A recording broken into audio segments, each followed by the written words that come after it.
ಕಾಂಗ್ರೆಸ್ ಸರ್ಕಾರದ ಭ್ರಷ್ಟಾಚಾರದ ವಿರುದ್ಧ ಯತ್ನಾಳ್ ಕಿಡಿಕಾರಿದ್ದಾರೆ. ರಾಜ್ಯದಲ್ಲಿ ಎಲ್ಲ ಮಂತ್ರಿಗಳು ದುಡ್ಡು ಮಾಡೋದಕ್ಕೆ ನಿಂತಿದ್ದಾರೆ ಅಂತ ಹೇಳಿದ್ದಾರೆ.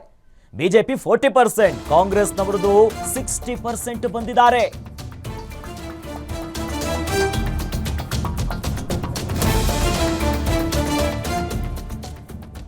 ಇನ್ನು ಕಾಂಗ್ರೆಸ್ ಸರ್ಕಾರದ ವಿರುದ್ಧ ಈಗ ಭ್ರಷ್ಟಾಚಾರಕ್ಕೆ ಸಂಬಂಧಪಟ್ಟಂತೆ ಯತ್ನಾಳ್ ಅವರು ಕಿಡಿಕಾರ್ತಿದ್ದಾರೆ. ರಾಜ್ಯದಲ್ಲಿ ಎಲ್ಲ ಮಂತ್ರಿಗಳು ದುಡ್ಡು ಮಾಡೋದಕ್ಕೆ ನಿಂತು ಬಿಟ್ಟಿದ್ದಾರೆ.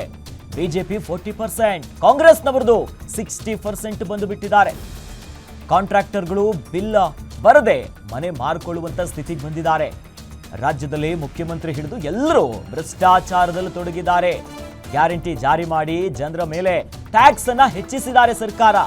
ಹಾಗಾಗಿ ಕಾಂಗ್ರೆಸ್ ಸರ್ಕಾರದ ವಿರುದ್ಧ ಯತ್ನಾಳ್ ಅವರು ಗುಡುಗಿದ್ದಾರೆ. ಒಂದಾದ್ಮೇಲೆ ಒಂದು ಆರೋಪಗಳು ಬರ್ತಾ ಇದೆ. ಈ ನಿಟ್ಟಿನಲ್ಲಿ ಎಲ್ಲ ಮಂತ್ರಿಗಳು ಸಚಿವರು ಫುಲ್ ಬ್ಯುಸಿ ಆಗಿದ್ದಾರೆ ದುಡ್ಡು ಮಾಡೋದ್ರಲ್ಲಿ. ಮಾನ್ಯ ಮುಖ್ಯಮಂತ್ರಿಗಳಿಂದ ಹಿಡಿದು ಎಲ್ಲರೂ ಕೂಡ ದುಡ್ಡು ಮಾಡ್ತಿದ್ದಾರೆ. ಇನ್ನು ಬಿಜೆಪಿ 40% ಆದ್ರೆ ಕಾಂಗ್ರೆಸ್ನವರು 60% ಅನ್ನೋದಾಗಿ ಬಿಜೆಪಿಯ ಉಚ್ಚಾಟಿತ ಶಾಸಕ ಆಗಿರುವಂತಹ ಯತ್ನಾಳ್ ಅವರೀಗ ಗುಡುಗಿದ್ದಾರೆ.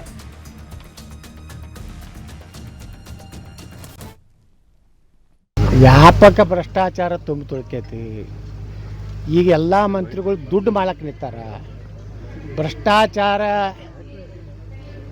ಏನು ಒಂದು ಅದ್ರದ್ದು ಇದು ಮೀರಿಬಿಟ್ಟೈತಿ. BJP 40% ಎತ್ತಿದ್ರು, ಇವ್ರು 60% ಬಂದಾರೆ. ನಾವು ಕಾಂಟ್ರಾಕ್ಟರ್ ಕೇಳ್ರಿ, ಉರುಳು ಹಾಕೊಳಕತ್ತಾರ ಪಾಪ ಅವರು. ಕಾಂಟ್ರಾಕ್ಟರ್ ಬಿಲ್ ಆಗಲ್ಲ, ಈಗ ಅವು ತಮ್ಮ ಮನೆ ಮಠ ಮಾರಿ ಸಾಲ ತುಂಬೋ ಪರಿಸ್ಥಿತಿ ಬಂದದ.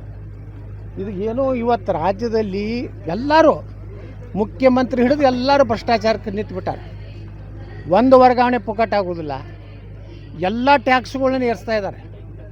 ಇವತ್ತು ನೋಡ್ರಿ, ಸ್ಟ್ಯಾಂಪ್ ಡ್ಯೂಟಿ ಯಾರು ಸಾಲ ತೊಗೋಬೇಕಾದ್ರೆ ಬ್ಯಾಂಕ್ನಾಗ ಅವ್ರದ್ದು ಸ್ಟ್ಯಾಂಪ್ ಡ್ಯೂಟಿ ಹೆಚ್ಚು ಮಾಡ್ಯಾರ. ಇವರು ಒಂದು ಕಡೆ ಜನರ ಮೇಲೆ ಹೇರ್ಲಾಕತ್ತಾರೆ, ಇನ್ನೊಂದು ಕಡೆ ಪುಕ್ಕಟ್ ಕೊಟ್ಟಿನಿ, ಗ್ಯಾರಂಟಿ ಕೊಟ್ಟಿನಿ. ಏನು ಗ್ಯಾರಂಟಿ ತೊಗೊಂಡು ಏನು ಮಾಡೋದು? ಅದಕ್ಕೆ ಯಾವ ಬಿಲ್ ಆಗ್ತಾ ಇಲ್ಲ. ಕಾಂಟ್ರಾಕ್ಟರ್ಗಳು ಆತ್ಮಹತ್ಯೆ ಮಾಡ್ಕೊಳಕತ್ತಾರೆ. ಕರ್ನಾಟಕದಲ್ಲಿ ಹಿಂದೂಗಳ ರಕ್ಷಣೆ ಇಲ್ಲ. ಎಲ್ಲ ಹಿಂದೂ ಕಾರ್ಯಕರ್ತರು ರಾತ್ರಿ 12-1 ಪೊಲೀಸರು ಹೋಗಿ ಅವ್ರನ್ನ ದಬ್ಬಾಳಿಕೆ ಮಾಡಿ ಎಬ್ಬಿಸ್ತಾರೆ.